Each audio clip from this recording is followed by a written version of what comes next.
Yo, what's going on, everyone? It's your boy Ben from JBM Sports Media, and we're doing an NBA video here today. We haven't done NBA in quite some time. Why is that, if you're asking? Well, I mean, there's quite honestly one obvious reason. I really don't like talking a lot about NBA in March. Yes, heading into playoff basketball in April, but in reality, in March, it's kind of a dead period for the NBA. There's not a lot of headlines. I mean, other than unfortunately saying this, injuries, there's really nothing sticking out. Obviously, we already know who the contenders are. We kind of know who the pretenders are as well.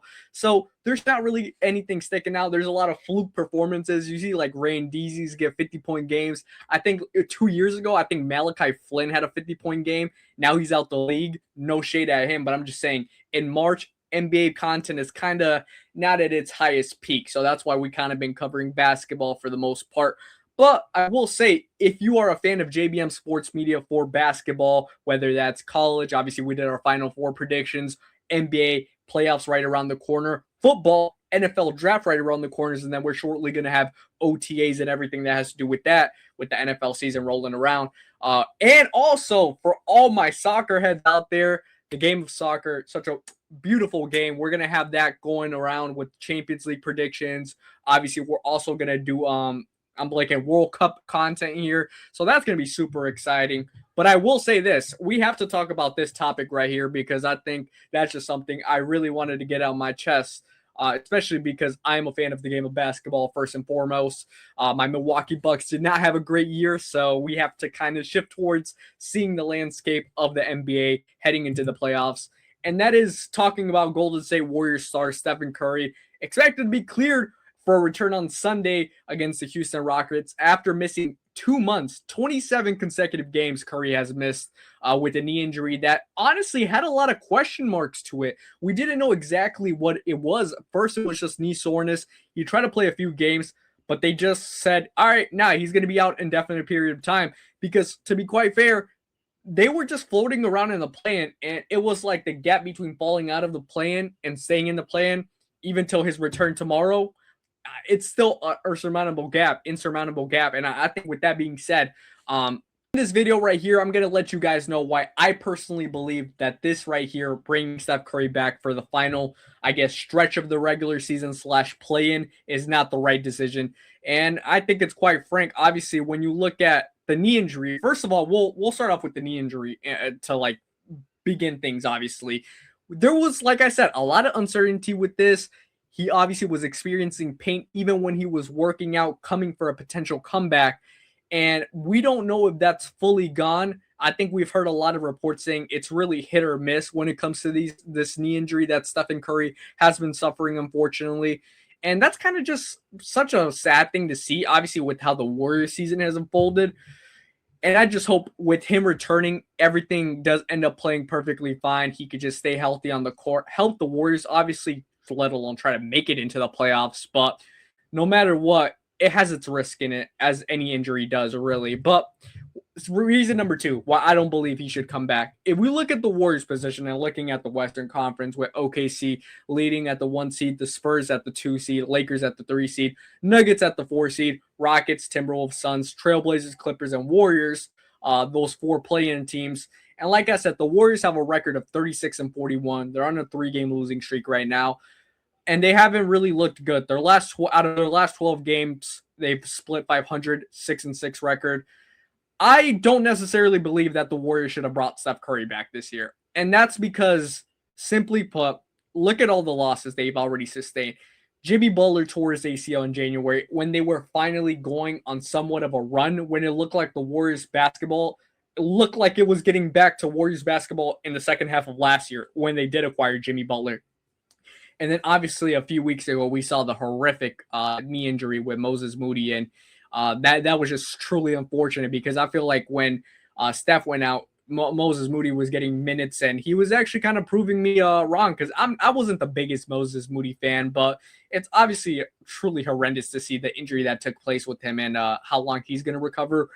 He'll be back, but he's not going to be the same basketball player, unfortunately, and that's just tough to see. But kind of moving back, obviously, I sidetrack. We're looking at the second reason. Look at the Western Conference and look at all these teams from top to bottom, from all the way at the 1 seed with the Thunder to the Golden State Warriors. You can make the argument, yes, when Curry comes back, Do they have the chance to beat the Clippers? Potentially.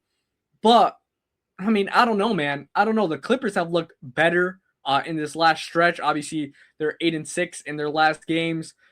I don't know, man. I don't know. I don't think it's the right idea. I think this year, unfortunately for the Golden State Warriors, and looking how Curry's getting up there in age, it's just going to be a lost year. And that sucks to say. I'm a big Stephen Curry fan.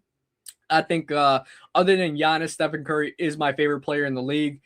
Seeing how he's revolutionized the game, it kind of sucks that his final years are going this route. Obviously, unlucky with the injuries that the Warriors have suffered this year with Moses Moody, Jimmy Butler, and then Porzingis. Whatever illness he's suffering with, he can't stay on the court for the most part, which is kind of crazy that they traded Jonathan Kuminga for Kristaps Porzingis, knowing that this whatever illness or anything, I don't even know specifically what to call it, that Porzingis is dealing with. It's still kind of undiscovered thing, and that's something that they're really going to have to figure out this offseason, especially because, well, actually, no, I take that back. Porzingis is going to be a free agent, but I think they'll find a way to bring him back, whether it's on the low or on the not low. I mean, you traded Jonathan Kuminga for this guy, no disrespect, but they have to find a way to get Porzingis back. One thing I will say to give the Warriors the benefit of the doubt, we haven't seen Porzingis and Curry, and I think that pick and pop could actually be really nice, really filthy. When we do see it on the court. But I don't know, man. Even, let's say, okay, are the Warriors better than the Suns or the Trailblazers right now? I wouldn't say so. If they do get the 8 seed some way, somehow, and face the Thunder, respectfully, I think that's going to be a 4-game series that is going to be swept. I think it's going to be potentially even worse. You know what? I might give them the benefit of the doubt. It might not be as bad as when the Thunder swept the Pelicans. But it's going to be bad, bro. It's going to be bad. Or was it the Grizzlies that they swept last year? Well, they swept, I think it was the Grizzlies last year. It's going to be bad. Even if somehow, some way, the Spurs get that 1 seed over the Thunder, do I see the Warriors, maybe the experience a little bit helps them in a series against the Spurs, but the Spurs are overall the better team. My point in all of this is, why bring Curry back when you look at the competitive landscape of the Western Conference, knowing that they're not a title contender? They're not even really, I would say, a playoff contender. They're only going to get in the play-in because the Pelicans have been dog shit and they're not good. So they kind of got the lucky draw. I mean, one player on the Golden State Warriors I can completely say I am not a fan of whatsoever is Brandon Podziemski. I don't want to diss him like that because, like I said, it's a difference between talking about the player and talking about the human being. Human being, probably a cool guy. I see the confidence he has in himself. A lot of people should actually go that route in life. But as a player, he's dog shit. Like, he's ass. Like, I don't see a way that him, Steph, Porzingis, Draymond could cause some havoc in the Western Conference. Not at this current age, because keep in mind, Porzingis as well, getting up there in age. Draymond as well, getting up there in age. Steph, I think, is 37. I'm pretty sure he's 37 or 38. I mean, he's getting up there in age, and it sucks to see that this is kind of going to be looked at as like a gap year for Golden State, kind of in the same way it was in 2020. But Steph Curry's coming back from missing, I believe it said right here in the Shams tweet, 2 months, 27 consecutive games as he's coming back from missing with this knee injury. That still obviously has a lot of question marks because it took a minute for the knee soreness to go away. And my biggest fear in all of this, God forbid, is obviously, what if Curry comes back and he hurts that knee a little bit more and he worsens it out than actually, getting it better and taking the rest of recovery for the rest of this year and basically saying, even though the play-in spot's pretty much secured for the Warriors, like, go out there, Podziemski, go out there, Draymond, go out there, do whatever y'all can and just sit it out for Curry, because keep in mind, this guy, he still wants to win, and you rather shut it down this year than jeopardize the health of Stephen Curry next year is what I'm trying to say. You got to think about it when it comes to it in a long run, especially because they're going to have Jimmy. I heard there's rumblings that they're going to try to get back into the Kawhi sweepstakes this summer, depending how it goes for the Clippers. Look, they try to tap into that with the NBA trade deadline. They try to bring in Kawhi, but it just didn't get done. And it just was disappointing what the Warriors did at the trade deadline, just bringing in Porzingis for Kuminga. At that point, you knew the relationship with Kuminga was dog shit. It was at its baddest, worst point ever. And now they're sitting at this spot where they're 10th in the Western Conference, and they're bringing in Curry for a play-in game that it's not even going to be a home play-in game. So, look, I mean, they could hope for the best, but it's just a situation I wouldn't want to risk anything in. So it's cool to see Curry back on the court. Obviously, like I said, I'm a big fan of Steph, and it's great when Stephen Curry is playing basketball because I feel like a lot of kids growing up, including myself, see Steph Curry in the way, like I said, he's revolutionized the game. And it's amazing. I feel like the game of basketball only grows when Stephen Curry's on the court, and till the day he retires, even afterwards, he's going to be doing his thing.